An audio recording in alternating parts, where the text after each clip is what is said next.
Assalamualaikum warahmatullahi wabarakatuh. Alhamdulillahirrahmanirrahim. Wa bihi nasta'inu ala umuri dunya wa din. Wassalatu wassalamu ala asyrafil anbiya'i wal mursalin sayyidina wa maulana Muhammadin wa ala alihi wa sahbihi ajma'in. Pertama-tama marilah kita panjatkan puji syukur kehadirat Allah Subhanahu wa taala bahwa pada pagi hari ini kita masih diberi kesempatan dan kenikmatan oleh Allah Subhanahu wa taala sehingga dapat berkumpul bersama di tempat yang mulia ini dalam rangka mengikuti pengajian rutin bulanan setiap 2 bulan sekali yang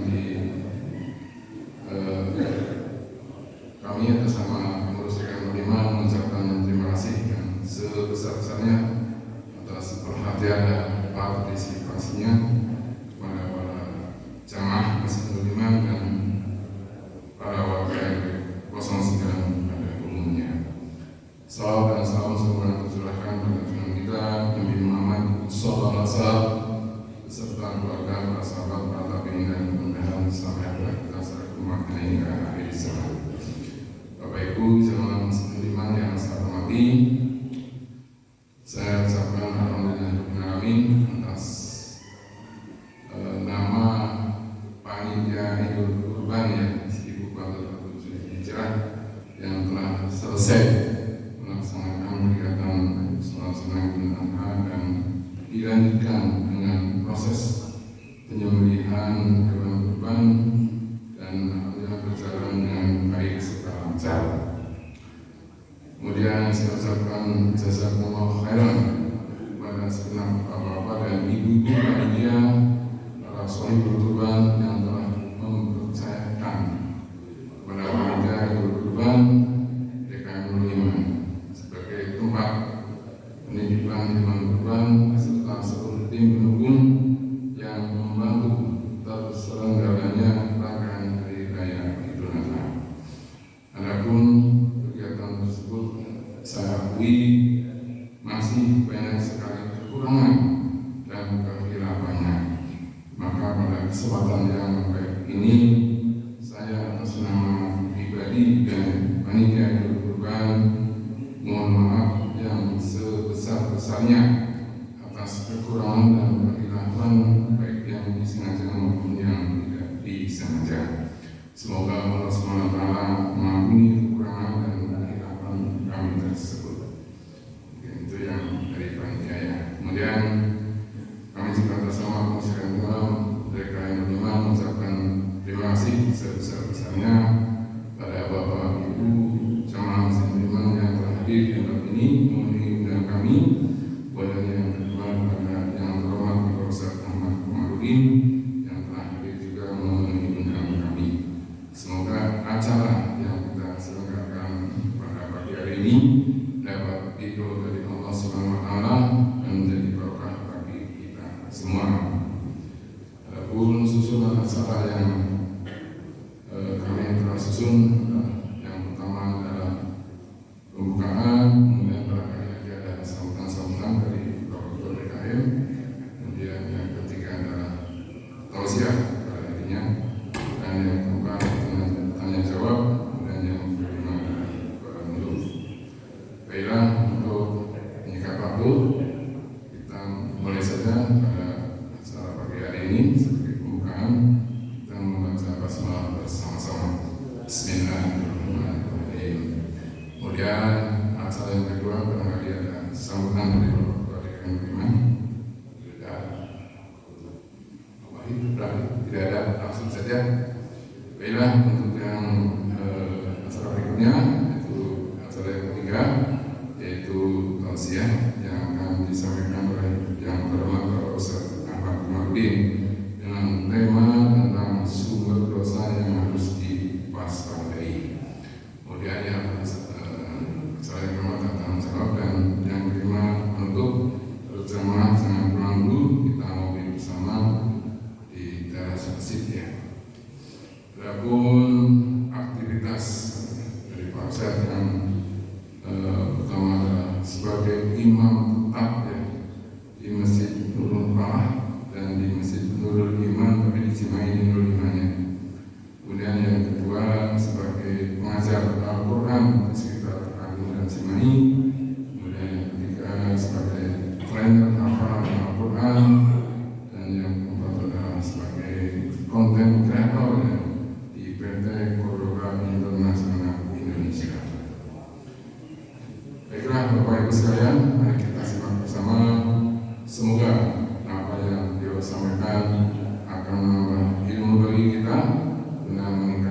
keimanan dan kualitas agama kita sebaik hari.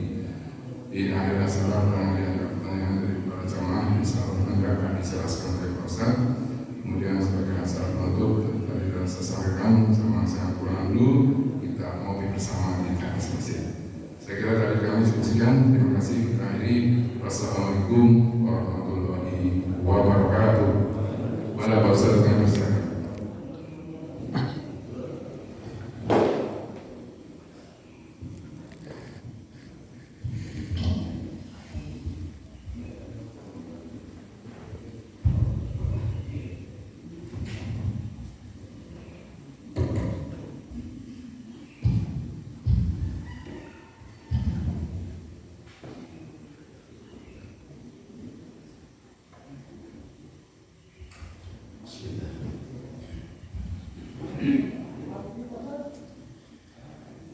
Assalamualaikum warahmatullahi wabarakatuh. Alhamdulillahirabbil alamin. Alhamdulillahilladzi nawwara qulubana bi nuril hidayah. Asyhadu an la ilaha illallah wahdahu la syarika lah wa asyhadu anna Muhammadan 'abduhu wa rasuluhu alladzi la nabiyya wa la rasula ba'dah. Allahumma shalli wa sallim wa barik ala nabiyyina Muhammad bin Abdillah wa ala alihi wa sahbihi wa man walah. Allah Ta'ala fi kitabihil karim, ya ayyuhalladzina amanu ittaqullaha haqqa tuqatih wa la tamutunna illa wa antum muslimun. Wa qala Allah Ta'ala fi ayatil ukhra, ya ayyuhalladzina amanu in tattaqullaha yaj'al lakum furqana wa yukaffir 'ankum sayyi'atikum wa yaghfir lakum wallahu dzul fadlil 'azim. Amma ba'd. Bapak Ibu jamaah Masjidul Iman yang semoga dimuliakan dan dirahmati Allah Subhanahu wa taala. Tidak ada kalimat yang pertama kita ucapkan setelah kita istirahat kecuali kalimat pertama yang muncul itu adalah kalimat pujian kita kepada Allah. Karena hanya Allah yang menghendaki kita masih memberikan kesempatan kepada kita hidup sampai dengan saat ini. Maka kalimat itu kita sering mengucapkan dengan doa alhamdulillahilladzi ahyana ba'dama amatana wa ilaihi nusyur. Kita memuji Allah, segala puji bagi Allah Subhanahu wa taala yang telah menghidupkan kita kembali. Jadi kata para ulama, tidur itu training mati sementara dari Allah Subhanahu wa taala. Kenapa dikatakan mati sementara? Karena ada kesamaan. Bahkan di surah Az-Zumar ayat yang ke-42, ruh orang yang masih hidup dengan ruh orang yang sudah mati sama-sama dipegang oleh Allah Subhanahu wa taala. Bedanya orang yang sudah wafat, orang yang sudah mati ditahan ruhnya oleh Allah, tidak dikembalikan ke jasadnya. Sedangkan orang yang masih hidup kata Allah apa? Wa yursilul ukhra ila ajalin musamma. Dilepaskan lagi oleh Allah. Tadinya ditahan oleh Allah, dilepaskan, dikembalikan lagi kepada jasadnya. Ila ajalin musamma, sampai pada waktu yang telah ditentukan. Maka alhamdulillah hari ini kita masih hidup. Maka ketika kita bangun dari tidur Bapak Ibu dengan Allah, itu merupakan kesempatan dari Allah Subhanahu wa taala. Berkali-kali Allah memberikan kita kesempatan hidup supaya kita bisa memperbaiki amal-amal kita. Yang kedua, supaya kita bisa mentaubati dosa, maksiat dan kesalahan kita. Dan semoga dari kesempatan hidup kita hari ini kita bisa memanfaatkan sebaik-baiknya untuk amal-amal kita di sisi Allah serta pertobatan kita kepada Allah dengan taubatan nasuha insyaallah. Amin ya rabbal alamin. Salawat dan salam senantiasa tercurah limpahkan kepada Nabi kita yang mulia Nabi Muhammad sallallahu alaihi wasallam, juga kepada keluarganya, para sahabat Nabi dan tabi'in, dan mudah-mudahan sampai kepada kita dan para pengikutnya hingga akhir zaman. Sebelum kita masuk pada tema bahasan kita, mohon izin Bapak Ibu, biasanya sampai jam berapa aja? Tidak terbatas. Sampai jam 6 ya. Sampai jam 6 pagi insyaallah, mudah-mudahan beberapa menit ke depan sebelumnya juga saya ingin mengucapkan banyak terima kasih atas undangannya dari Pak siapa namanya, Pak Dedi ya. Mana Pak Dedinya? Alhamdulillah. Terima kasih Pak atas undangannya.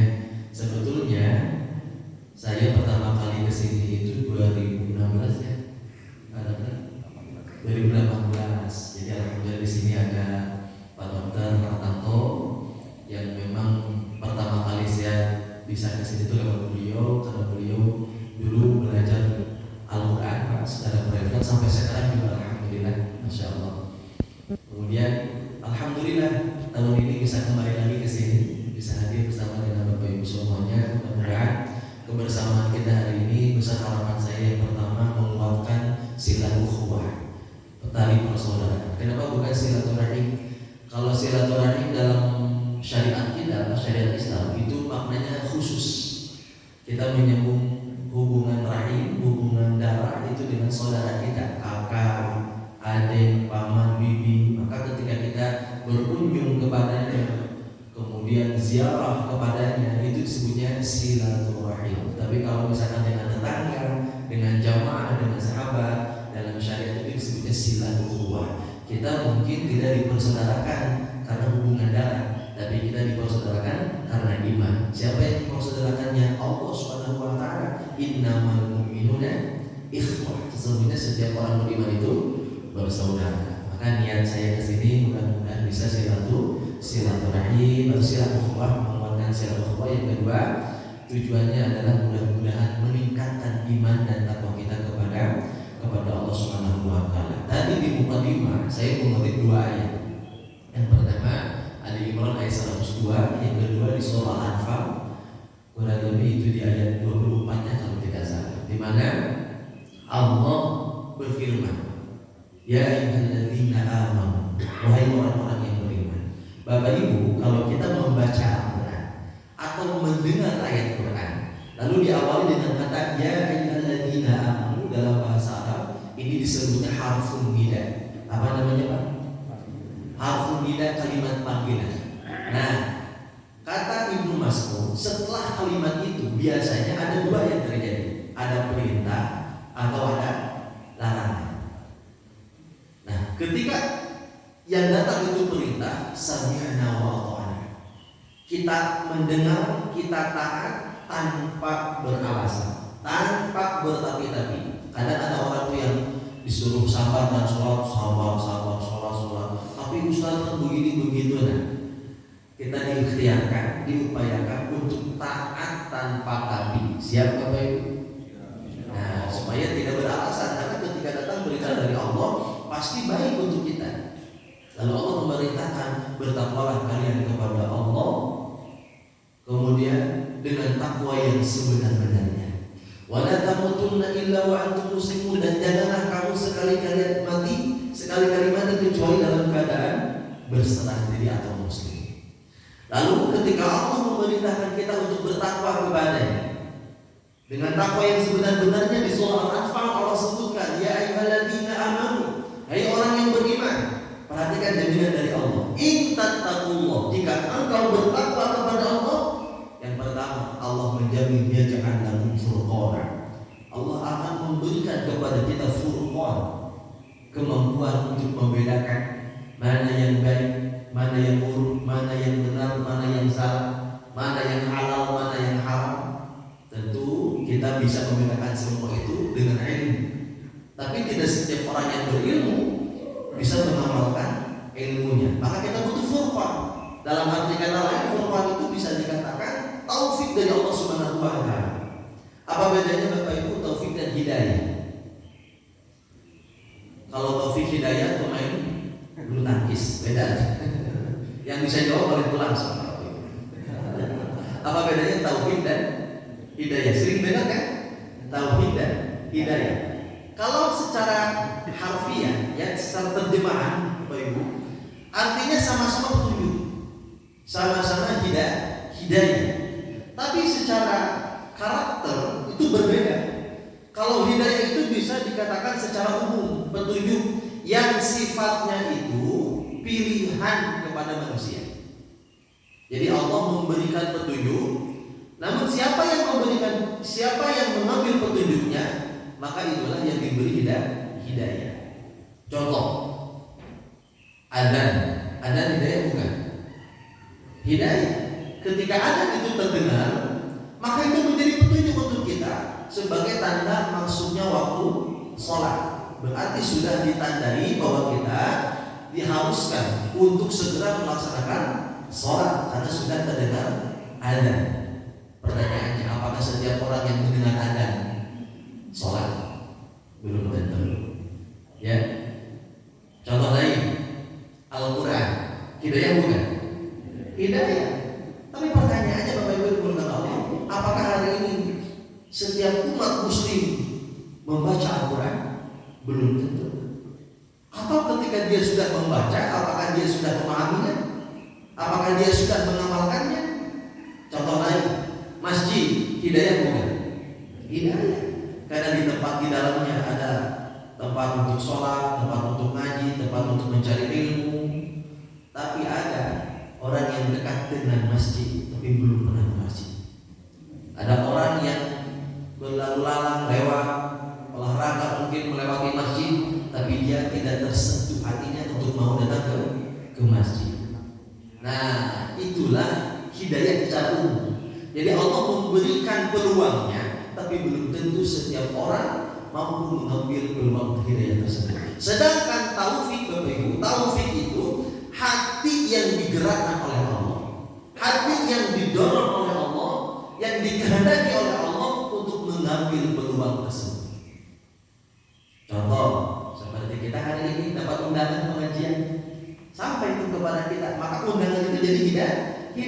Dan ketika hati kita mau hadir, maka kita telah mengambil peluang hidayah itu. Ada berkumandang, telinga kita mendengar, hati terpanggil, kita persiapan, duduk di rumah, pakai pakaian terbaik, datang ke masjid. Berarti kita mendapat dua, hidayah plus taufik. Termasuk kesempatan kita hari ini. Kita hari ini ngaji, dapat hidayah. Tapi belum tentu kita mendapatkan taufik. Apa taufik setelah kita ngaji? Diberi pemahaman, diberi kemampuan mengamalkan apa yang disampaikan, baik yang berbicara maupun yang mendengar. Bisa dibedakan Bapak Ibu? Nah, Allah menjamin orang yang bertakwa akan diberikan taufik, sehingga hatinya senantiasa mendorongnya pada pilihan-pilihan yang baik. Setiap ada peluang kebaikan diambil, ada kesempatan baik dilakukan. Ya, termasuk ketika ada peluang dosa, orang yang diberi taufik oleh Allah maka akan dipalingkan dari perbuatan dosanya. Oleh karena itu beruntung bagi orang yang bertakwa. Itu yang pertama, yaj'alakum furqana. Yang kedua, wa yukaffir 'ankum sayyi'atikum. Allah menjamin dihapuskan segala kesalahan kita. Bayangkan Pak, dihapus. Dosa itu kan ada catatannya, betul? Yang suatu saat nanti Allah akan menyuruh kita untuk membaca kitab catatan amal itu. Allah sebutkan itu di surah Al-Isra. Iqra kitabak, kata Allah. Bacalah kitabmu. Kafa bi nafsika al-yawma 'alaika hasiba. Cukuplah pada hari ini engkau menghisab dirimu sendiri. Dan bagi orang bertakwa, catatan-catatan dosa itu dihapus oleh Allah dengan ketakwaannya kepada Allah Subhanahu wa taala. Yang ketiga, wa yaghfir lakum, Allah akan mengampuni dosa-dosa kalian, kata Allah. Wallahu dzul fadlil 'azim, dan Allah itu maha luas karunia-Nya. Artinya kata para ulama, Allah akan memberikan balasan pahala yang tak terhingga atas ketakwaan hamba-Nya. Nah, tema yang diangkat hari ini tentang sumber dosa yang harus kita waspadai. Karena kalau tidak diwaspadai, ini akan menggerogoti iman kita, ini akan menggerogoti ketakwaan kita. Dan na'udzubillah, ada yang sampai hilang ketakwaannya, ada yang sampai hilang imannya, sampai na'udzubillah ada orang yang mati dalam keadaan murtad. Dulu pernah ada seseorang dikisahkan oleh para ulama, seorang muadzin, Pak, Bu. Muadzin kalau di zaman dulu itu kan belum ada toa seperti sekarang. Kalau adzan itu harus naik ke menara masjid. Singkat cerita, ketika adzan di menara masjid itu, ternyata agak jauh dari sana ada seorang wanita Nasrani, Pak. Seorang wanita Nasrani yang begitu cantik rupanya. Maka sang muadzin ini, Pak, begitu beres adzan itu terpikat hati dengan kecantikan si wanita Nasrani ini. Turun beres dari adzan itu, Pak, mendatangi si wanita itu lalu mengatakan, sungguh dari kejauhan aku melihatmu betapa cantiknya rupamu. Kiranya bagaimana aku bisa mendapatimu, bisa menikahimu. Kata si wanita ini, engkau tidak bisa menikahimu karena kita beda agama. Lantas bagaimana agar kita bisa menikah? Engkau harus berpindah agama. Kisah ini saya dapatkan dari Ustaz Umar kita dalam ceramahnya ketika beliau menceritakan betapa mahalnya nikmat hidayah dari Allah Subhanahu wa Ta'ala. Nah, kemudian apa yang terjadi Bapak Ibu? Si muadzin ini akhirnya murtad, menikah dengan si wanita Nasrani. Bahkan dalam ceramahnya Ustaz Umar kita mengatakan ketika malam harinya berhendak untuk melakukan hubungan biologis, si mantan muadzinnya ini jatuh, Pak, dari tempat tidurnya, kemudian dia meninggal dunia dalam keadaan murtad. Alhamdulillah. Dulu juga pernah diceritakan Bal'am bin Ba'urah namanya. Kalau tidak salah di zaman Nabi Musa ada seorang namanya Bal'am bin Ba'urah yang doanya itu sangat mustajab, sehingga orang-orang itu Bapak Ibu ketika punya masalah, punya hajat itu sering kali minta didoakan oleh Bal'am bin Ba'urah. Apa yang menjadi ending dari kehidupan Bal'am bin Ba'urah ini? Endingnya sangat cukup menyesakkan dada kita, karena ternyata mati dalam keadaan kufur, mati dalam keadaan berbodoh yang sangat besar. Subhanallah. Artinya Bapak Ibu dimuliakan Allah, kita hari ini beriman, insya Allah hari ini kita juga bertakwa, tapi jangan merasa aman dengan iman dan takwa kita hari ini, karena selama kita hidup akan terus diuji iman kita, akan terus diuji ketakwaan kita. Di surah Al-Anbiya ayat yang ke-35, ya, mohon dikoreksi kalau misalkan salah ayatnya. Bunyi ayatnya itu kullu nafsin dha'iqatul maut wa nabluukum bisyarri wal khairi fitnah. Setiap yang bernyawa pasti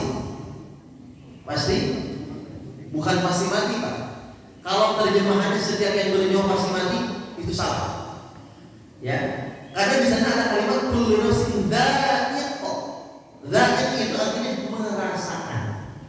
Jadi ketika diterjemahkan setiap yang bernyawa pasti akan merasakan kematian. Kenapa diterjemahkan merasakan kematian? Sebagaimana hidup ada rasanya nggak, Pak? Bu, hidup ada rasanya. Maka demikian pula kematian ada rasanya. Kullu nafsin dha'iqatul maut. Lalu kata Allah, wa nabluukum bisyarri wal khairi fitnah. Dan kami akan memuji manusia dengan keburukan dan kebaikan sebagai cobaan. Wa ilaina turja'un, kita akan dikembalikan kepada Allah Subhanahu wa Ta'ala. Nah, jadi Bapak Ibu dimuliakan Allah, hari ini dan seterusnya selama kita hidup, siapkan diri kita dengan dua ujian ini dari Allah, keburukan dan kebaikan. Nah, termasuk di antara keburukan ini adalah dosa-dosa kita. Lalu apa saja yang perlu kita waspadai dari sumber dosa yang setiap saatnya ada di sekeliling kita? Yang pertama yang harus kita waspadai adalah nafsu kita. Kenapa nafsu? Bukan godaan setan dulu, Pak, Bu. Karena yang pertama kali dosa itu dilakukan oleh makhluk ciptaan Allah bukan karena godaan setan, tapi karena nafsu. Siapa yang melakukan dosa karena nafsu? Yang pertama siapa? Iblis. Ya, Bapak Ibu pernah penasaran tidak iblis itu siapa?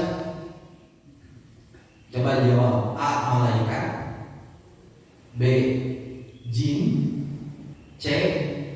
Setan. Iblis itu siapa? A. Malaikat, jin atau setan? Atau D. Wallahu a'lam. Wallahu a'lam. Nah, kita coba lihat di surah Al-Baqarah dari ayat 34. Ketika Allah berfirman, "Wa idh qulna lil malaika," dan ingatlah tatkala kami berfirman kepada para malaikat, "Usjudu li Adam." Sujudlah kalian kepada Adam. Fasajadu, kata Allah, mereka semua segera untuk melaksanakan perintah Allah agar sujud kepada Adam alaihissalam. Illa iblis.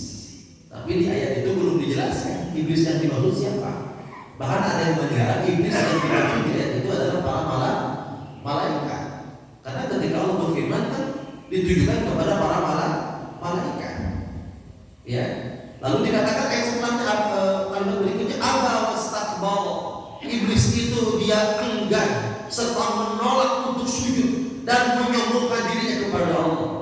Aba wastakbar wa kana minal kafirin, sehingga digolongkan menjadi orang-orang yang kafir.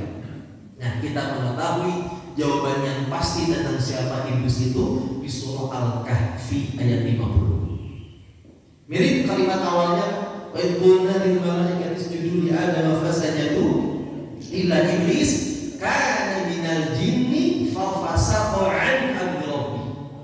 Siapa iblis yang dimaksudkan Allah? Yaitu dari golongan bangsa jin yang dia itu fasik terhadap perintah Allah Subhanahu wa ta'ala. Kenapa disebut fasik Bapak Ibu? Fasik itu orang yang tahu kebenaran, orang yang dengan akalnya itu sadar, tahu ini salah, tahu ini benar, tapi terkadang dia melanggar dari apa yang diketahuinya. Tahu ini benar dan dilakukan, tahu ini salah malah dilanggar. Itulah yang dilakukan oleh iblis. Ketika datang perintah kepada iblis, Bapak Ibu, bukan tidak tahu itu perintah dari Allah. Iblis tahu itu perintah dari Allah. Dan ingat Bapak Ibu, perintah sujud di sini bukan sujud ibadah seperti kita. Dalam sholat kita sujud bukan seperti itu. Tapi sujud yang dimaksud kata para ulama ini tahiyyat, untuk penghormatan. Karena kalau melihat sejarah sebelumnya, Allah itu mengunggulkan manusia daripada yang lain, bahkan daripada para malaikat. Kalau malaikat tidak diberi ilmu oleh Allah, tapi manusia diberi ilmu. Wa 'allama Adam al-asma'a kullaha tsumma 'aradahum 'ala al-malaikati faqala anbi'uni, dan seterusnya. Ketika Allah mengunggulkan Nabi Adam atau manusia pada waktu itu dengan ilmu, maka Allah memerintah malaikat dan jin yang bersama dengan para malaikat itu untuk sujud kepada Adam dalam bentuk penghormatan. Malaikat sujud, tapi iblis menolak. Apa alasan iblis itu menolak? Karena nafsunya. Nafsunya mengatakan ana khairum min, aku lebih baik darinya. Khalaqtani min nari wa khalaqtahu min tin. Kata iblis, aku diciptakan dari api, sedangkan dia manusia itu diciptakan dari tanah. Bahkan di surah Al-A'raf itu diceritakan, qala asjudu id amartuk. Apa alasanmu tidak mau sujud terhadap perintah Allah kepadamu? Maka jawaban iblis, aku lebih baik daripada Nabi Adam. Nah, yang membuat iblis itu akhirnya enggan untuk sujud bukan karena godaan setan. Karena pada waktu itu belum ada setan, belum ada setan. Nanti setan itu setelah kata iblis, setelahnya nanti ada kalimat setan itu. Maka di sini nanti kita akan membedakan perbedaan antara jin, iblis, dan setan. Jadi iblis itu adalah nama yang disematkan oleh Allah kepada bangsa jin yang membangkang dari perintah. Ketika membangkang dari perintah, lalu dikutuk oleh Allah, fa innaka rajim, kata Allah di surah Shad itu ada. Ya, sehingga iblis itu dikutuk menjadi sesuatu yang dikutuk oleh Allah Subhanahu wa taala, maka disebutkan iblis karena telah putus dari rahmat Allah. Ya, dan iblis itu ketika mengedepankan hawa nafsunya sampai dia enggan bertobat kepada Allah, tidak mau beristighfar, tidak mau memperbaiki kesalahan, sehingga iblis dikutuk oleh Allah sampai hari kiamat. Alhamdulillah. Bapak Ibu yang dimuliakan Allah Subhanahu wa taala, inilah sebab pertama iblis tidak mau sujud kepada Adam karena hawa nafsunya, sehingga membangkang dari perintah. Kemudian Bapak Ibu yang dimuliakan Allah, selain hawa nafsu, nanti kita akan jelaskan lebih detail tentang hawa nafsu ini. Ada godaan kedua yang harus kita waspadai, yaitu godaan setan. Yang pertama dapat godaan setan siapa Bapak Ibu? Nabi Adam dan istrinya. Itu nyambung tuh ceritanya. Kalau mau baca dari Al-Baqarah 30, 31 terus nyambung ke bawah sampai satu halaman. Ya. Kemudian banyak kisah Israiliyat, ya, kisah-kisah yang memang diceritakan oleh para ulama dalam kitab-kitab tafsirnya yang menjelaskan bagaimana cerita lengkap dari kisah Nabi Adam dan iblis ini. Walaupun sebagian itu perlu ditinjau kembali derajat hadisnya. Ya, intinya Bapak Ibu dimuliakan Allah, setelah iblis kemudian enggan untuk sujud kepada Adam, dikutuk oleh Allah. Lalu ketika Nabi Adam dan Siti Hawa bersama dengan pasangannya di surga itu kemudian oleh Allah diuji. Ya. Diuji dengan cara apa? Allah mengizinkan iblis untuk menggoda mereka. Ya. Kan Allah tadi menguji malaikat dengan jin untuk sujud dengan perintah, akhirnya malaikat itu lulus, tapi iblis tidak lulus, akhirnya dikutuk oleh Allah. Nah, sekarang Allah menguji manusia. Ujiannya dengan apa? Allah melarang Nabi Adam dan istrinya untuk mendekati pohon yang ada di surga. Apa kalimatnya? Wa qulna ya Adam, hai Adam, kata Allah, uskun anta wa zawjukal jannah. Diamlah kamu dan pasanganmu di surga. Allah memerintah mereka untuk diam di surga. Lalu kata Allah, wa kula minha ragadan haitsu syi'tuma. Silakan nikmati kenikmatan yang ada di surga ini, terserah kalian berdua, kata Allah. Namun Allah memperingatkan wala taqrabaha bisyajara. Jangan mendekati pohon ini, fatakuna minal zalimin. Kalau kalian berdua mendekati pohon ini, niscaya kalian menjadi orang yang zalim. Maka setelahnya fa'azalahum asyaitanu anha fa'akhrajahuma mimma kana fihi. Maka di sana datanglah setan. Kan sebelumnya disebut iblis, setelahnya malah disebut setan. Jadi setan itu siapa? Kata para ulama, disebut setan pada waktu itu karena sifat iblis yang berubah, yang tadinya membangkang jadi menghasut atau menggoda atau menghias sesuatu yang tadinya buruk menjadi sesuatu yang baik, terlihat baik.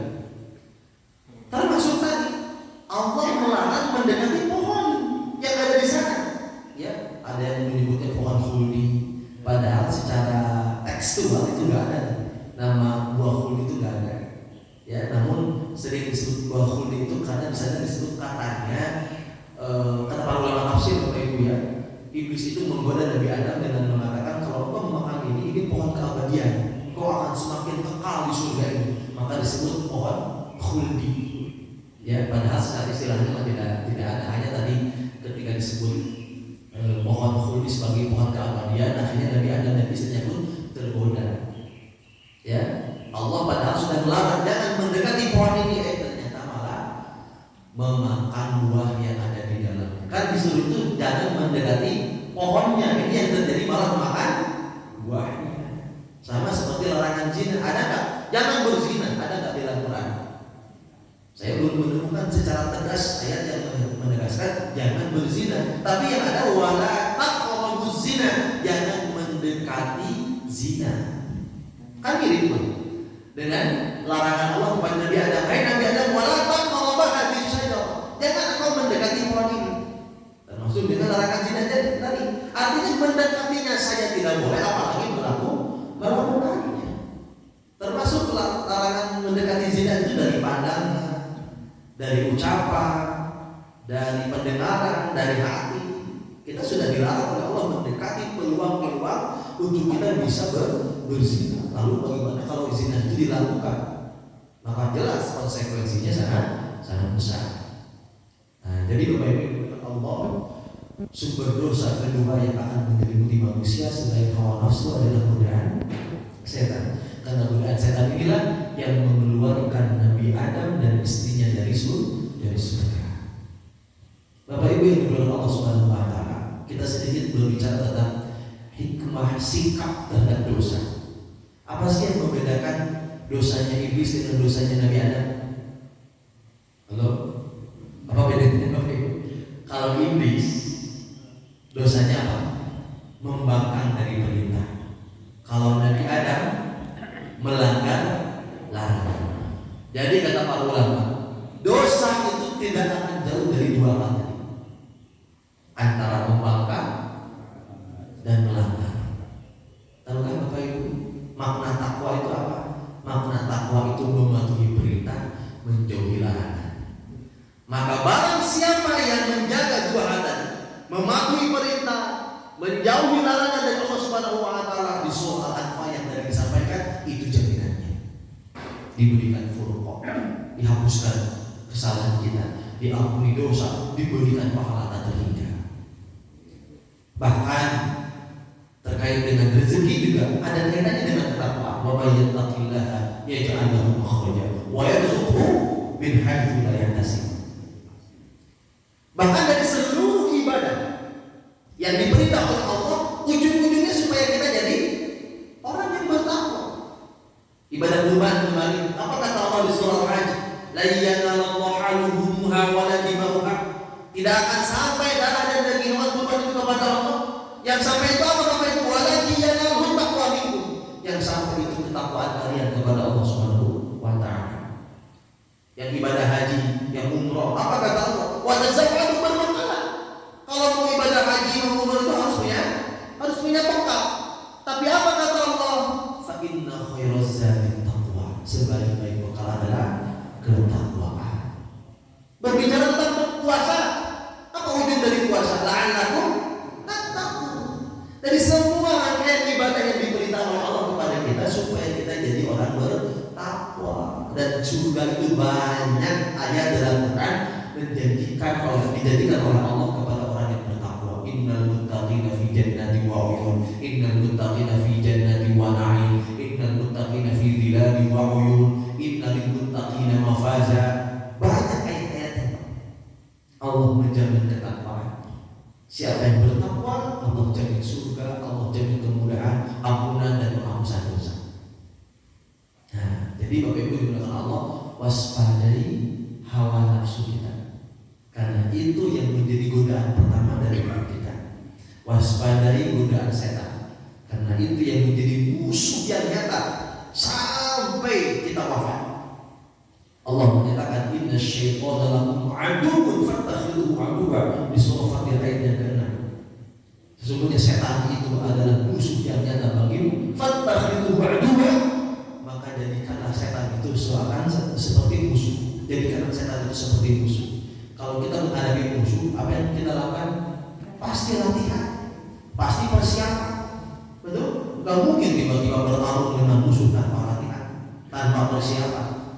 Ya, oleh karena itu kita harus mewaspadai dosa dari nafsu dan dosa dari setan. Nah, perbedaannya ketika iblis membangkang dari perintah, iblis itu enggan untuk mengakui dosanya. Bahkan di surah Al-A'raf, ya, dari ayat 16 sampai ini, iblis itu sampai mengatakan qala rabbi bima aghwaytani. Ya Allah, karena sebab Engkau telah menyesatkan aku, la'udanna lahum siratal mustaqim, maka aku bersumpah akan menyesatkan manusia itu dari jalan yang lurus. Seakan-akan Ibu, iblis itu menyalahkan takdir Allah. Ya Allah, aku membangkang seperti itu karena Engkau. Bayangkan ya, ada nggak sekarang manusia yang ketika berbuat dosa, saya mah berbuat dosa karena takdir Allah. Saya nggak sholat takdir Allah, gitu ya. Saya berzina takdir Allah. Sampai kemarin saya lihat podcast Pak, ada LGBT.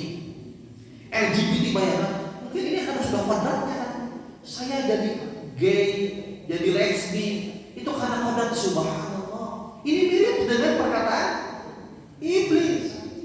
Iblis mengatakan, ya Allah, karena sebab engkau telah menyesatkan. Padahal dia sesat atas pilihan dia sendiri. Ya, padahal di saat yang sama ketika Allah memberitahu untuk sujud, bisa saja iblis itu untuk sujud. Tapi kenapa dia enggak? Makanya ada dialog di surah Al-Alam itu, Bapak Ibu. Allah bertanya, apa yang menyebabkan kau tidak mau sujud? Nah, berarti Allah memberikan pilihan itu bukan hanya kepada manusia, tapi Allah juga memberikan pilihan kepada bangsa jin. Namun sayangnya jin ketika diperintah, dia memilih untuk menolak dari perintah Allah, membangkang dari perintah Allah, sehingga dia tidak mau sujud. Nah, ini perbedaan. Dia malah menyalahkan takdir Allah dan mencari pembenaran atas pembangkangannya kepada Allah. Kenapa tidak mau sujud? Karena merasa lebih baik daripada Anda. Kenapa tidak mau sholat? Kenapa saya harus sholat? Tuhannya nggak kelihatan misalnya. Ada tuh orang-orang yang seperti itu. Jadi Bapak Ibu yang dimuliakan Allah, inilah sikap yang membuat Allah itu murka dan akhirnya Allah menutup iblis menjadi sesuatu yang tertutup, fa innaka rajim, sampai datang hari kebangkitan. Kemudian sikap kedua dari manusia, ketika Nabi Adam dan istrinya melanggar dari perintah Allah Subhanahu wa taala, apa yang membuat Allah kemudian mengampuni dosanya? Karena mereka berdua tidak seperti iblis. Nabi Adam dan istrinya ketika diturunkan dari surga, mereka berdoa kepada Allah dengan doa yang sering kita ucapkan. Apa doanya? Rabbana zalamna anfusana. Ya Allah, yang Tuhan kami telah mendolimi diri kami sendiri. Nabi Adam dan istri tidak mengatakan, ya Allah, kami diturunkan dari surga karena takdirmu. Tidak. Tapi Nabi Adam dan istri mengakui karena diturunkannya dia dari surga itu sebabnya atas kesalahan dirinya sendiri. Kenapa? Karena melanggar dari larangan Allah Subhanahu wa taala. Lalu ketika mengatakan kami telah mendolimi diri kami sendiri, wa illam taghfir lana, kalau Engkau tidak mengampuni kami, wa tarhamna, tidak merahmati kami, lanakunanna minal khasirin, maka pasti kami akan menjadi orang-orang yang merugi. Nah, bisa dibedakan sikapnya Bapak Ibu. Kalau iblis mah menyalahkan takdir, mencari-cari alasan dari kesalahannya. Kalau Nabi Adam dan istrinya mengakui kesalahannya, lalu tidak mencari pembenaran atas kesalahannya. Enggak, ini makanan godaan setan itu kan. Ternyata Nabi Adam juga tidak menyalahkan setan yang telah menghasutnya, tapi fokus pertama pada dirinya sendiri. Karena sebelum setan menghasut, setan menghasut. Bahkan kata para ulama, setan itu Bapak Ibu tidak bisa maksa, hanya menghasut, hanya mengemas sesuatu yang buruk jadi sesuatu yang baik. Tapi ketika dosa itu dilakukan atas pilihan siapa? Atas pilihan diri kita. Maka itulah yang dirasakan oleh Nabi Adam alaihissalam. Di saat yang sama Nabi Adam itu bisa menolak hasutan dari setan, tapi karena tadi kalah juga dengan nafsunya, dihasut oleh setan, akhirnya tergelincir. Maka Nabi Adam tidak menyalahkan takdir, tidak menyalahkan yang menghasutnya setan, tapi fokus atas kesalahan dirinya sendiri.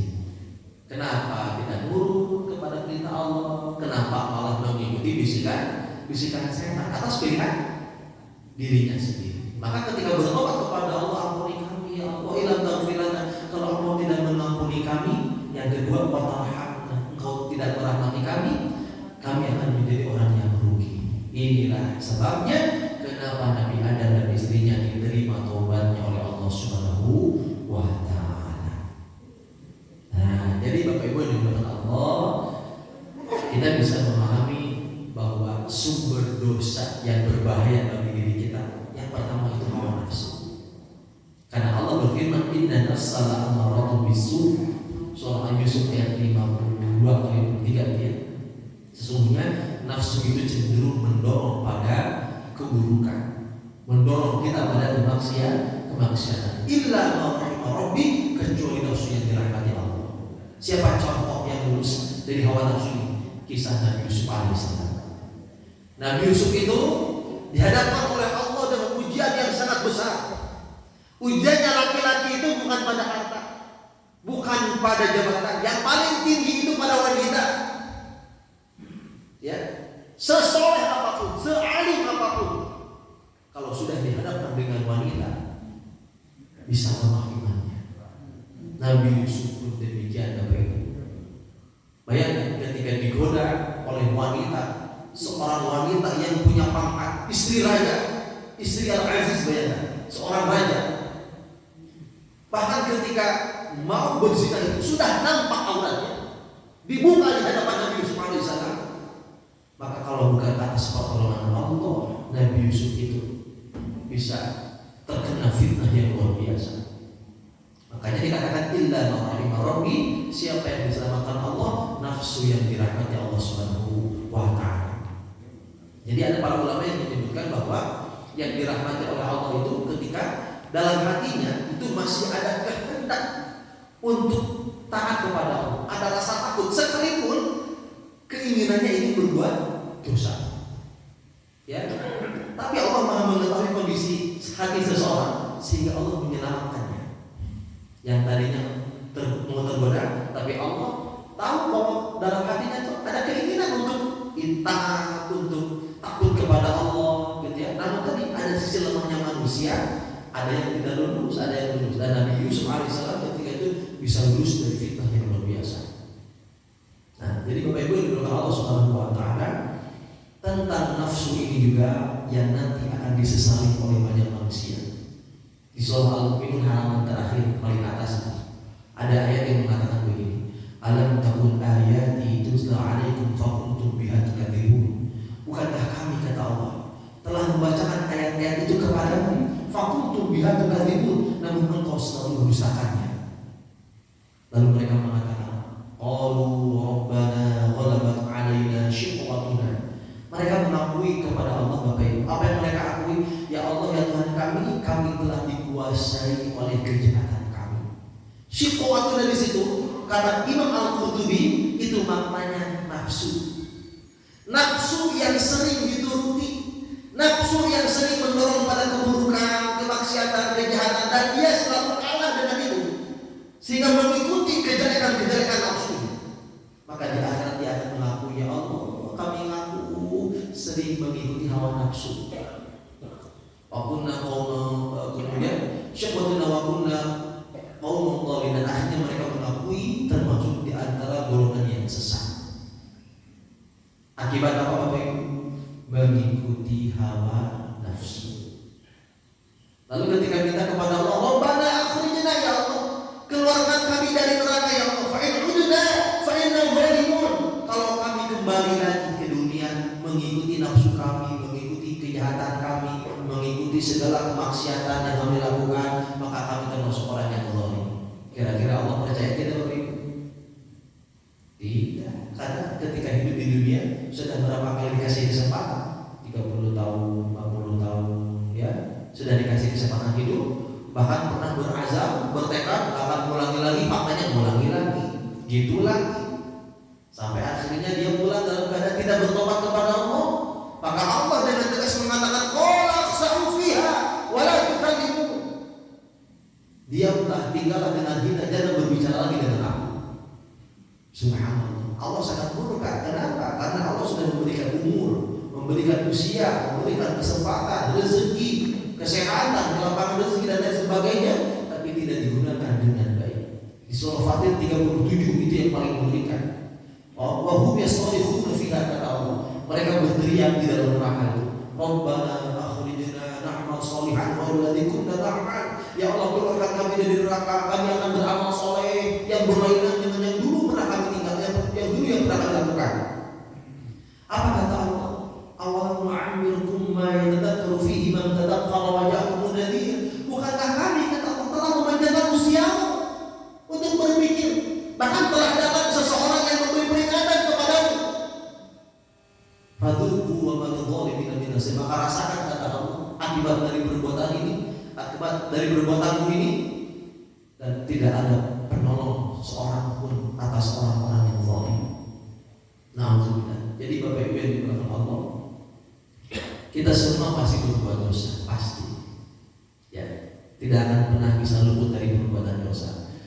Namun catatannya atau peringatannya bukan ada dan tidak adanya dosa, tapi bagaimana cara kita menyikapi dosa itu. Apakah kita seperti iblis menyikapinya atau seperti Nabi Adam alaihissalam yang membuat Allah murka ketika dosa yang dilakukan itu membuatnya tidak mau bertobat kepada Allah. Justru dengan dosanya dia menyalahkan takdir, dengan dosanya dia malah mencari-cari pembenaran atas perilakunya itu, ya, dan akhirnya dia putus asa dari rahmat Allah Subhanahu wa taala. Ada orang itu yang kalau tidak usah, saya udah jadi begini. Jadi dia malah pasrah dengan dosa. Kayaknya saya udah ditakdirkan jadi pelacur. Kayaknya saya udah ditakdirkan jadi orang yang tidak ahli sholat. Subhanallah.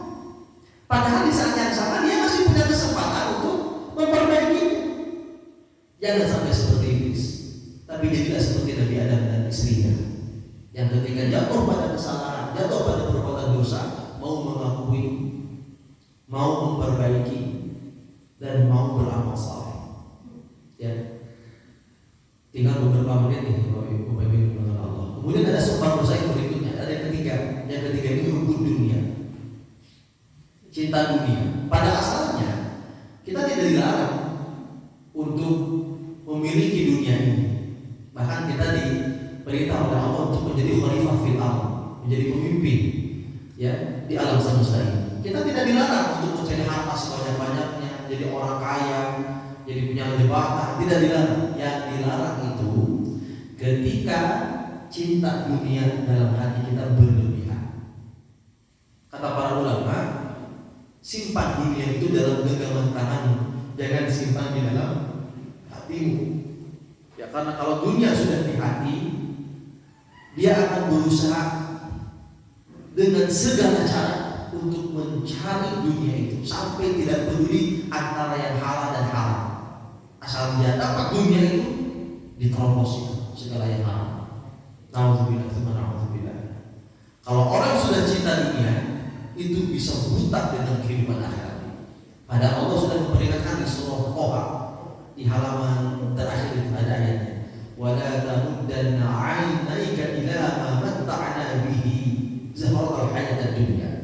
Jangan kau tujukan kedua matamu, wala tamuddanna 'ainaika ila ma matta'na bihi, kepada kenikmatan dunia yang Allah lebihkan kepada mereka. Allah melebihkan nikmat dunia kepada orang-orang kafir.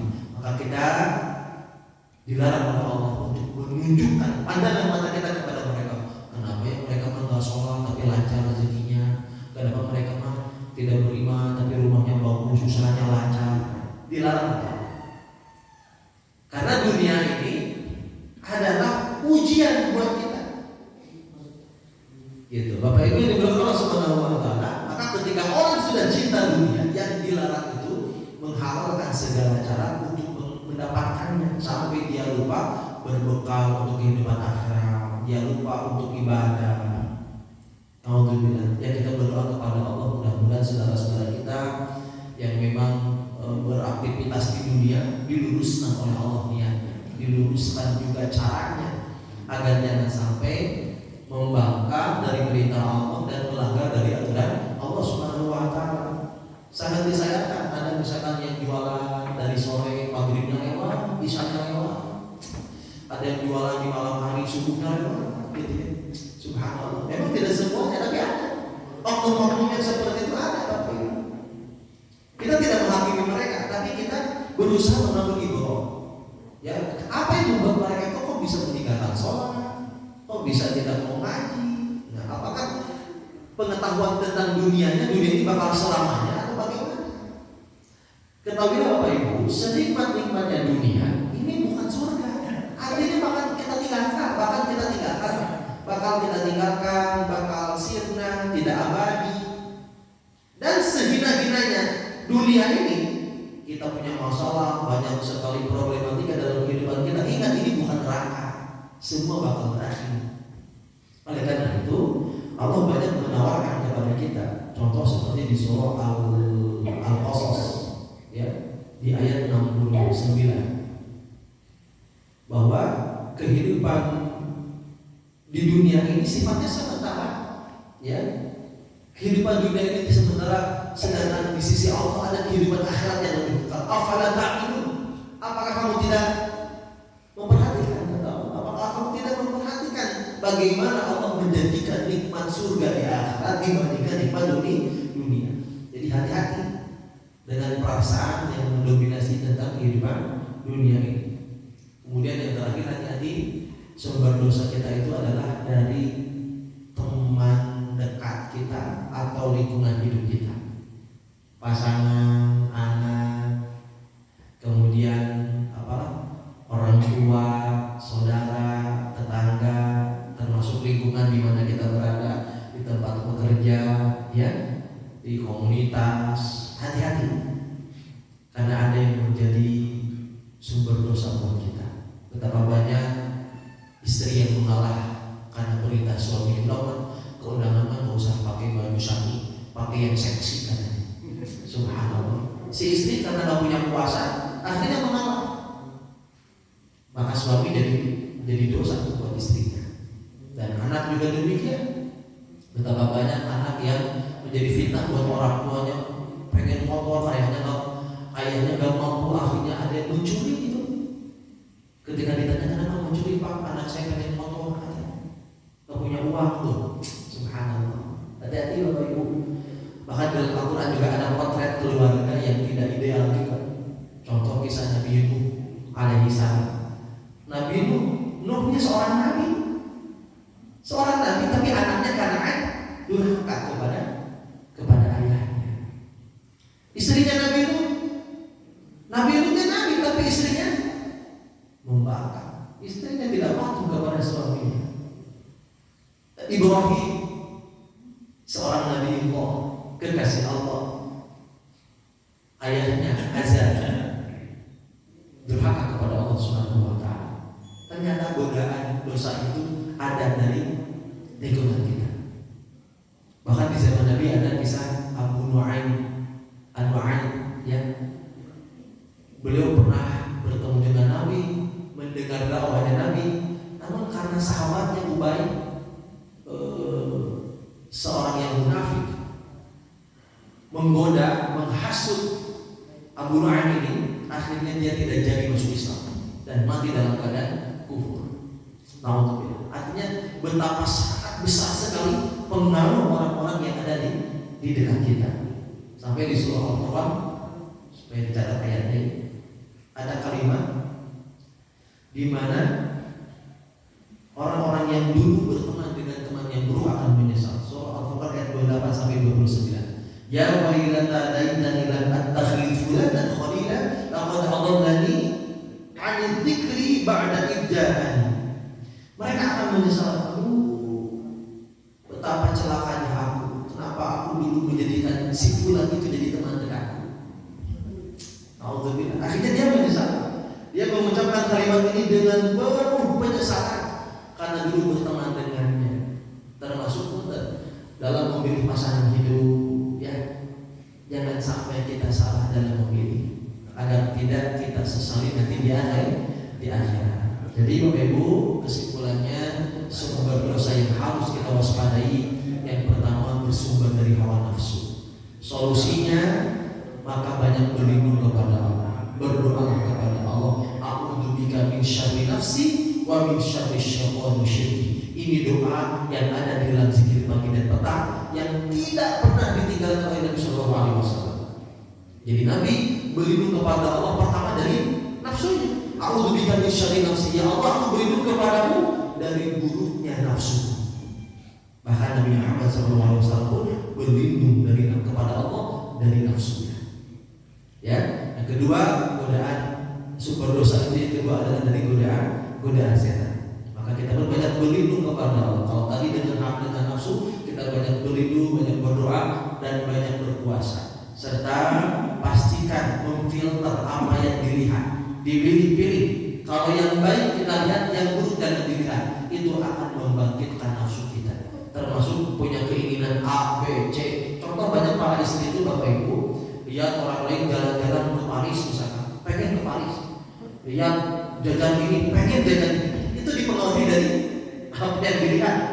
Termasuk bapak-bapak ini, ada motor baru dulu, harusnya sudah motor, jadi pengen beli. Hati-hati, ya. Itu bisa mempengaruhi nafsu kita. Apa yang dilihat, apa yang didengar, apa yang dibaca, apa yang dirasa, hati-hati. Jadi akan mempengaruhi kondisi nafsu kita. Terhadap godaan setan kita banyak berlindung, berdoa kepada Allah. Kemudian setan itu akan lemah ketika dihadapkan kepada hamba yang ikhlas. Kata Allah dalam surah Al-Hijr itu, illa ibadaka minhumul mukhlasin. Allah menjamin setan itu tidak bisa menggoda kepada mereka yang mukhlasin, orang yang ikhlas. Maka pastikan luruskan niat dalam beramal. Jangan tergoda oleh pujian, jangan tergoda oleh apapun di dunia ini kecuali kita beramal hanya karena Allah Subhanahu wa taala. Kemudian jauhi hal-hal yang membuat setan itu bisa mudah menggoda kita. Termasuk tadi jaga pandangan, jaga ucapan, jaga lingkungan kita, ya. Supaya kita bisa kuat dalam iman dan ketakwaan kita. Yang ketiga, cinta dunia. Cinta dunia ini muncul ketika banyak angan-angan. Jangan terlalu fokus dengan sesuatu yang belum diberi, tapi lihatlah apa yang diberi oleh Allah. Allah memberi nikmat sehat, nikmat rumah, nikmat pasangan. Jangan fokus dengan sesuatu yang diberi, karena akan menghasilkan rasa cinta dunia terlalu berlebihan. Akhirnya ketika kita fokus dengan yang belum diberi, fokus dengan sesuatu yang tidak sesuai harapan, itu akan menghilangkan rasa syukur kita kepada Allah. Nauzubillah. Yang keempat, sumber dosa itu dari lingkungan, dari teman atau lingkungan. Maka hati-hati. Pastikan kita memilih dalam berteman. Kalau dia dalam pertemanannya membuat kita semangat dalam ibadah, semangat dalam menuntut ilmu, banyak manfaat, banyak kebaikan, banyak edukasi, maka kita dekat dengannya. Pertahankan pertemanan dengan dia. Tapi kalau dia mudarat yang besar untuk kita, kalau datang untuk sholat lalai, ya, kalau ada perbuatan dosa diremehkan. Ingat, Nabi pernah mewasiatkan, iyyakum muhaqqaratil dzunub. Jauhilah oleh kalian dosa-dosa yang sering diremehkan. Ya, maka jangan berteman dengan orang-orang yang sering meremehkan dosa. Mudah-mudahan Allah SWT menjaga kita dari dosa-dosa yang dimurkai oleh Allah SWT. Amin ya rabbal alamin. Demikian Bapak Ibu, sudah lewat 9 menit ternyata. Ada tanya jawab? Boleh silakan.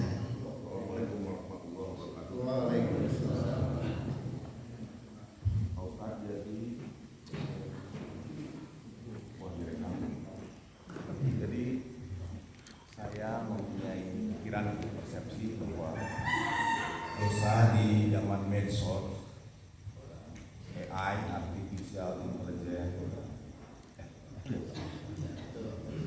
itu luar biasa. Tadi Pak Ustaz menyebutkan tentang aspek silaturahmi, pertemanan. Saya itu baru-baru ini dimusuhi Pak Ustaz. Termasuk silaturahmi juga sudah mulai tidak baik karena saya melarang sebagai admin di dalam suatu grup bahwa apa yang kamu atau saudara lakukan itu adalah ghibah dan mengarah ke fitnah, yang bukan hanya secara lisan disampaikan tetapi sentuhan tangan itu menyebarkan. Mengapa? Karena itu nampaknya didramatisir dengan AI itu ya, dieksploitasi begitu. Saya bilang hati-hati, kamu harus konfirmasi dulu, tabayun dan seterusnya. Tapi dia merasa kelompok intelektual menganggap bahwa apa salahnya, itu referensinya dari salah satu lembaga dari ITB. Walaupun ITB betul tidak itu,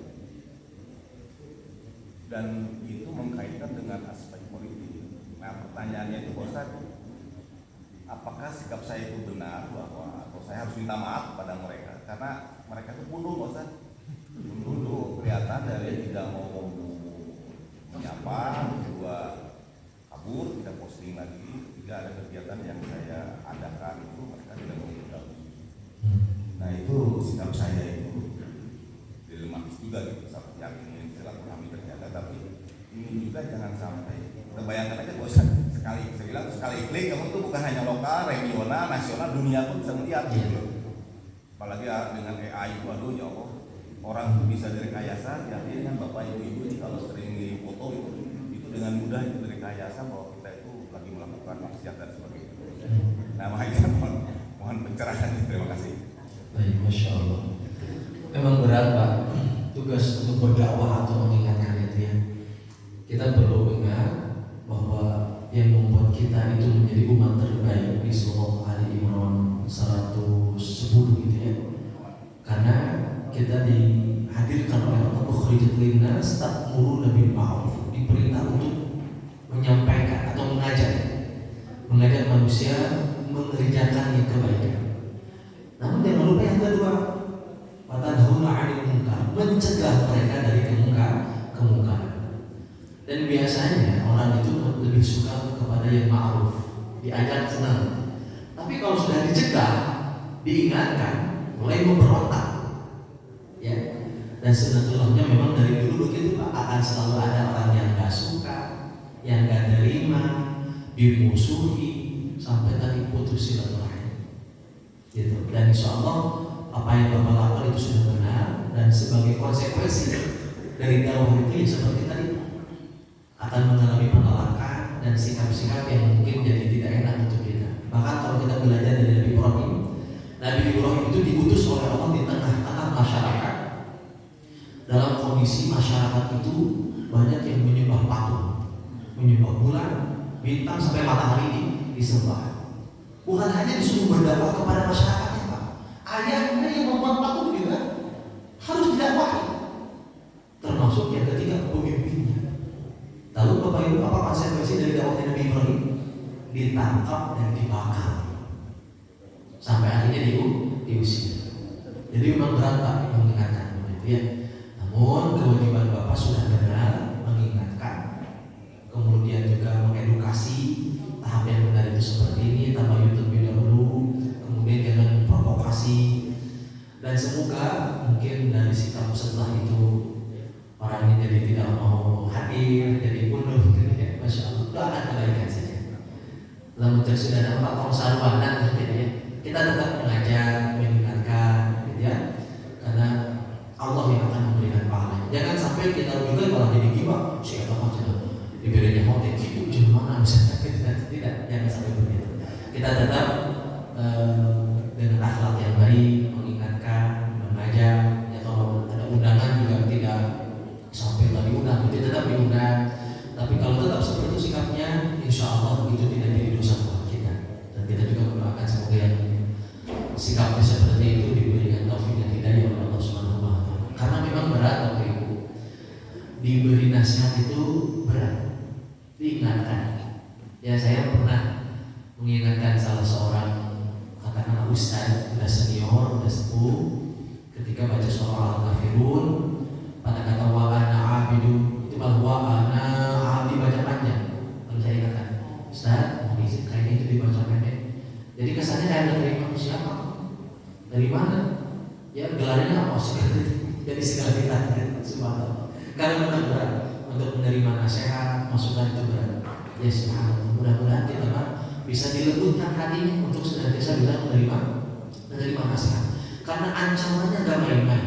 Surah Al-Mulk ayat yang ke-10. Allah berfirman, wa qalu law kunna nasma'u aw na'qilu ma kunna fi ashabis sa'ir. Mereka akan mengatakan kepada Allah, ya Allah, seandainya dahulu kami mendengar, aw na'qilu, kemudian kami memikirkan.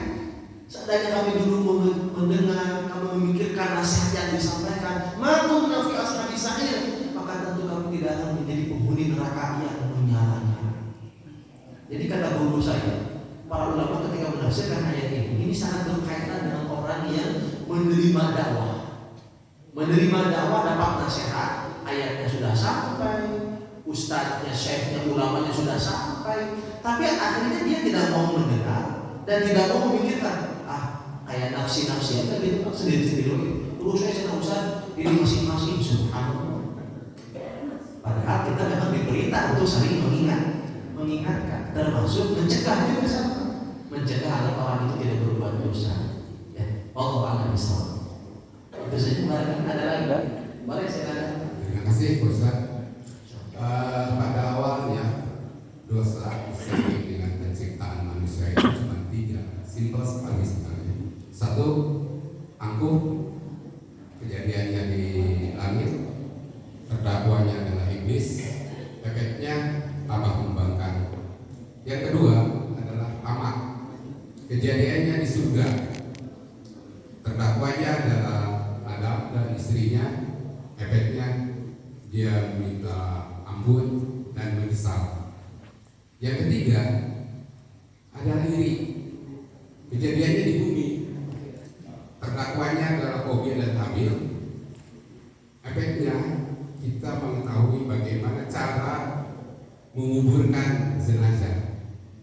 Nah, seiring dengan kehidupan manusia di dunia ini, malahan dosa-dosa itu masih malah berkembang ya, baik dari kualitas maupun kuantitasnya. Bahkan dosa awal itu kalau dilihat peringkatnya bahkan turun, bahkan ada yang peringkatnya yang kemudian gitu, dosa-dosa yang kemudian itu peringkatnya malah lebih tinggi gitu. Nah, menurut yang saya tanyakan, berarti kehidupan di bumi itu kita tidak bisa terhindar dari dosa, baik kualitas maupun kuantitasnya. Nah, bagaimana cara mengantisipasinya? Terima kasih, Atur Nuhun. Baik. Tadi sudah saya sampaikan bahwa kita pasti bakal berbuat dosa. Yang jadi pertanyaan, bagaimana sikap kita terhadap dosa? Gitu Pak. Jadi kita nggak bisa menghindar, baik dosa kecil ataupun dosa besar, pasti baik disadari atau tidak disadari, baik yang terasa atau yang tidak terasa. Kenapa dikatakan pasti bakal berbuat dosa? Karena Nabi sudah bersabda bahwa kullu amal ibni Adam khata'un, setiap anak Adam itu ya, kullu bani Adam khata'un, setiap anak Adam itu pasti berbuat dosa. Pasti berbuat dosa. Tapi kata Nabi, wa khairul khata'in at-tawwabin, sebaik-baik orang yang berbuat dosa itu adalah yang terus-menerus dalam taubatnya. Nah, jadi Bapak Ibu yang dimuliakan Allah, apapun dosa yang kita lakukan, baik dari lisan, dari penglihatan, dari pendengaran, bahkan termasuk hati, kadang beramal gak ikhlas, kadang beramal sholat gak khusyuk, ya, kadang seringkali berat, malas melaksanakannya, itu kan seringkali tidak dianggap dosa, padahal bisa jadi dosa, ya. Maka jadilah seperti Nabi Adam dan istrinya, mau mengakui dosa. Kan dalam Sayyid Istighfar dikatakan, Abu laka bi ni'matika alayya wa abu bidzanbi. Ya Allah, kami mengakui nikmat yang datang darimu dan kami akui dosa-dosa. Sehingga dengan pengakuan dosa ini membuat Allah ridho kepada kita, membuat Allah mengampuni dosa-dosa kita. Gitu. Jadi sekali lagi Bapak Ibu kepada Allah, kita pasti bakal berbuat dosa. Namun jangan sampai mencari pembenaran karena kepaksa, karena khilaf, karena apa lagi? Ada namanya manusia Pak, tempatnya salah dan dosa. Jadi seakan-akan menormalisasi. Bisa dipahami Pak Ibu? Kan ada orang tuh yang misalkan ketika ketangkap korupsi, ketangkap berzina, ya, ketahuan berbohong dan lain sebagainya, kayak nggak pernah berbohong aja, kayak nggak pernah zina aja. Oh, berarti kan kayak normalisasi, begitu. Nah, jangan sampai seperti itu. Yang mendapatkan ampunan di sisi Allah Subhanahu Wa Taala, sehingga tadi diampuni oleh Allah karena mau mengakui dosa. Zalamna anfusana, itu kalimat pengakuan Pak. Kenapa dikatakan orang berbuat dosa itu zalim? Zalim itu apa? Tidak melaksanakan pada tempatnya atau tidak menempatkan sesuatu pada tempatnya. Kan diperintah oleh Allah untuk ibadah, diperintah oleh Allah untuk syukur, untuk sabar. Malah tidak mau ibadah, tidak mau syukur, tidak mau sabar, gitu kan?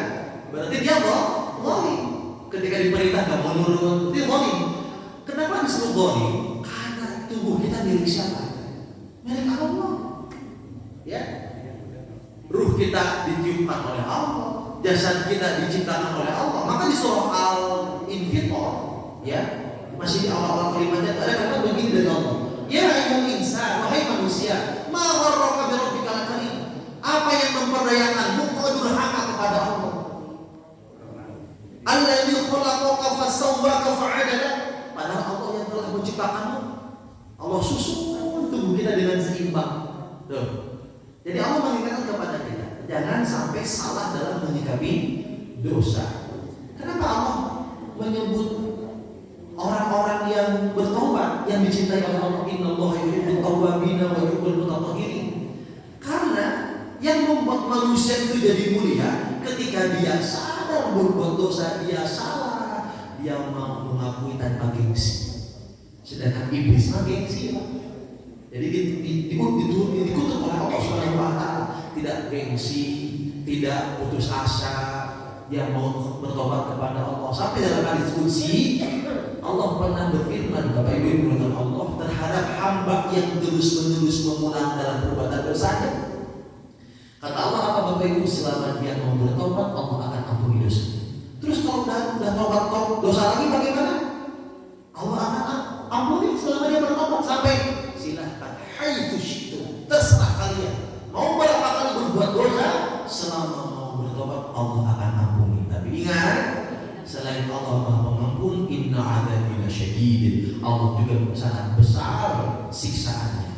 Jadi jangan pernah meremehkan dosa. Bahkan kata Imam Hasan Al-Basri, kalau berbuat dosa jangan dilihat kecil dan besarnya, tapi lihat kepada siapa engkau berbuat dosa. Kurang apa Allah kepada kita? Ya, Allah itu banyak memberikan nikmat kepada kita. Apa nikmat yang paling mahal dalam hidup? Bukan harta, bukan jabatan, bukan anak, bukan pasangan. Nikmat yang paling mahal itu iman. Allah firmankan di surah Al-Imran ayat 92, innal ladzina kafaru wa matu wa hum kufar. Sesungguhnya orang-orang yang kafir, berarti tidak beriman, Pak. Dia mati dalam keadaan tidak punya iman. Fala yuqbala min ahadin min aqbil ardi dzatan wa maka tidak akan diterima tebusan dari mereka supaya mereka bisa menembus kekafirannya itu walaupun dengan emas sepenuh bumi. Bayangkan. Jadi kata para ulama, kalau emas sepenuh bumi itu berharga di sisi Allah, maka ketika emas itu jadi tebusan bagi orang kafir untuk supaya mereka jadi beriman, pasti diterima oleh Allah. Tapi faktanya apa Bapak Ibu? Allah menantang sekalipun orang kafir itu menembus kekafirannya dengan emas sepenuh bumi, tidak diterima. Ini menunjukkan iman lebih besar nikmatnya. Maka dengan iman itulah yang mendorong hati kita mau tobat, kembali mau sholat, mau ngaji, ya. Maka jaga imannya supaya jangan hilang. Cukup dengan iman yang ada dalam hati kita, itu sudah cukup membuat kita bisa masuk surga dengan rahmat Allah Subhanahu wa taala. Amin ya rabbal alamin. Allah SWT begitu Pak. Ya sami-sami itu saja barangkali ya. Sudah jam 6:24. Semoga apa yang disampaikan bermanfaat. Terakhir mari kita berdoa. Semoga Allah mengabulkan seluruh doa dan cita-cita kita. Allahumma shalli wa sallim wa barik ajma'in. Amin. Alhamdulillahirabbil alamin ya dzal jalali wal ikram. Allahumma shalli ala Muhammadin wa ala alihi wa sahbihi ajma'in. Allahumma ighfir lana wa liwalidina warhamhuma kama rabbawna shighara wa li jami'il muslimin wal muslimat wal mu'minina wal mu'minat al ahya'i minhum wal amwat innaka sami'un qaribun mujibud da'awat ya qadhiyal hajat. Ya Allah, ya Tuhan kami, ampuni seluruh dosa dan maksiat kami ya Allah. Ampuni dosa maksiat mata kami yang pernah melihat yang Kau haramkan. Ampuni maksiat mata kami yang pernah merendahkan orang lain ya Allah. Ampuni maksiat mulut kami ya Allah. Ampuni maksiat lisan kami yang pernah berdusta, pernah berbohong, pernah menyakiti orang tua kami, pernah menyakiti pasangan kami, pernah menyakiti anak-anak kami. Ampuni maksiat lisan kami ya Allah yang pernah ingkar janji dengan apa yang kami ucapkan ya Allah. Ampuni maksiat pendengaran kami yang pernah mendengar aib-aib orang lain, yang pernah mendengar kemaksiatan ya Allah. Ampuni maksiat hati kami yang kadang tidak ikhlas dalam beramal. Ampuni maksiat hati kami yang sering tidak takut ketika berbuat dosa ya Allah. Ya Allah, ya Tuhan kami, ampuni dosa maksiat tubuh kami yang pernah merasakan maksiat. Ya Allah, ya Allah, ya Tuhan kami, jika buruknya akhlak pasangan dan anak-anak kami karena dosa kami, kami bertobat kepada-Mu. Ya Allah, ya Allah, perbaiki akhlak pasangan kami, perbaiki akhlak anak-anak kami, jadikan mereka pasangan hidup yang terbaik bagi kami, yang menguatkan iman dan ketakwaan kami. Jadikan anak-anak kami menjadi qurrata a'yun bagi kami. Ya Allah, ya Allah, ya Tuhan kami, jika banyaknya masalah yang bertubi-tubi menghampiri kami karena dosa kami, kami bertobat kepada-Mu. Ya Allah, berikan kami jalan keluar dari setiap masalah yang menghimpit kami. Ya Allah, ya Allah, jika banyaknya musibah dan cobaan yang bertubi-tubi menghampiri kami karena dosa kami, kami bertobat. Ya Allah, angkat musibah yang menghampiri kami. Ya Allah, ya Allah, ya Tuhan kami, jika hilangnya keberkahan rezeki kami karena dosa, kami bertobat. Ya Allah, berikan kepada kami rezeki yang halal dan barokah, berikan kami kemudahan untuk menjemputnya. Ya Allah, ya Allah, berkahilah keluarga kami, berkahi juga usia kami, berkahi ilmu kami. Siapapun yang hadir di tempat ini, sehatkan lahir batinnya, mudahkan urusannya. Ya Allah, lapangkan rezekinya. Ya Allah, ya Allah, ya Tuhan kami, siapapun yang sedang sakit, sembuhkan dari sakitnya. Yang sedang mencari jodoh, berikan jodoh terbaik. Yang sedang menanti keturunan, beri keturunan terbaik. Yang sedang mencari pekerjaan, beri pekerjaan terbaik. Ya Allah, ya Allah, siapapun yang sedang berselisih, damaikanlah. Ya Rabb, ya Allah, ya Tuhan kami berlindung dari segala keburukan nafsu kami. Ya Allah, kami lemah, tak berdaya tanpa pertolongan-Mu. Mampukan kami untuk bisa menundukkan nafsu kami. Ya Allah, rahmatilah nafsu kami agar istiqomah di jalan yang Kau ridhoi. Ya Allah, kami berlindung dari segala godaan setan yang menghasut kami. Ya Allah, kami berlindung dari segala keburukan dan kejahatan. Ya Rabb, ya Allah, berikan kepada kami hati yang senantiasa rindu kehidupan akhirat. Jangan Engkau jadikan dunia sesuatu yang tersimpan di dalam hati kami. Jadikan dunia dalam genggaman tangan kami. Ya Allah, cukupi urusan dunia kami. Ya Allah, cukupi semua ibadah kami. Ya Allah, ya Allah, ya Tuhan kami, anugerahkan pula kepada kami lingkungan yang baik, teman-teman yang baik. Ya Allah, siapapun yang sedang menginginkan segala cita-citanya, Kau kabulkan. Ya Allah, kabulkan segala hajat-hajat kami. Ya Rabbana, ya Allah, untuk para pemimpin kami, berikan taufik dan hidayah kepada mereka. Ya Allah, lembutkan hatinya, berikan rasa takut dalam hatinya kepada-Mu. Ya Allah, ya Allah, kami berlindung kepada-Mu dari para pemimpin yang zalim, dari para pemimpin yang korupsi, dari para pemimpin yang tidak adil, yang tidak amanah. Ya Allah, mudahkan segala urusan rakyat Indonesia. Ya Allah, mudahkan segala urusannya. Ya Allah, ya Allah, ya Tuhan kami, sebagaimana Engkau mengumpulkan kami di tempat ini, kumpulkan kami kelak bersama di surga-Mu. Ya Allah, kumpulkan kami di surga tanpa hisab, tanpa azab. Ya Allah, ya Tuhan kami, anugerahkan kepada kami keluarga yang sakinah, mawaddah, warahmah.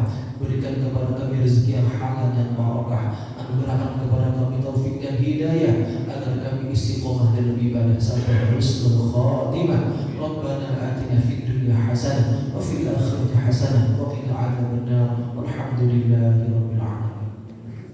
Alhamdulillah. Terima kasih Bapak Ibu atas kebersamaannya. Semoga ada takdir bisa berjumpa kembali insyaallah. Mohon maaf atas segala kekurangan dan kekhilafan. Ditutup dengan doa kifaratul majlis. Subhanakallahumma wa bihamdika asyhadu an la ilaha illa anta astaghfiruka wa atubu ilaik. Assalamualaikum warahmatullahi wabarakatuh.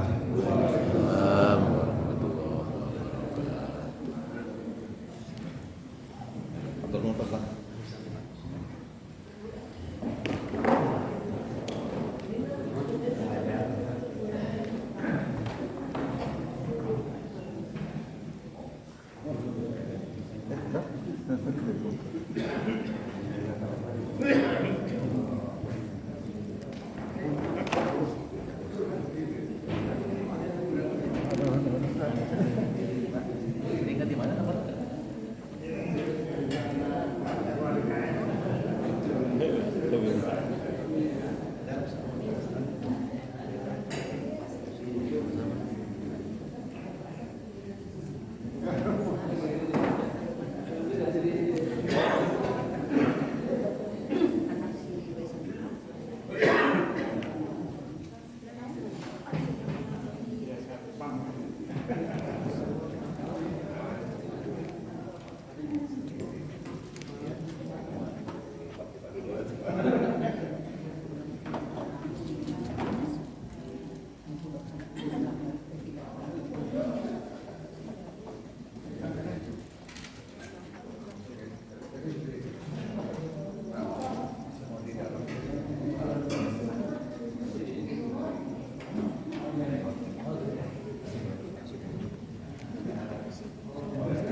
Ayo sarapan. Tadi Pak. Oke.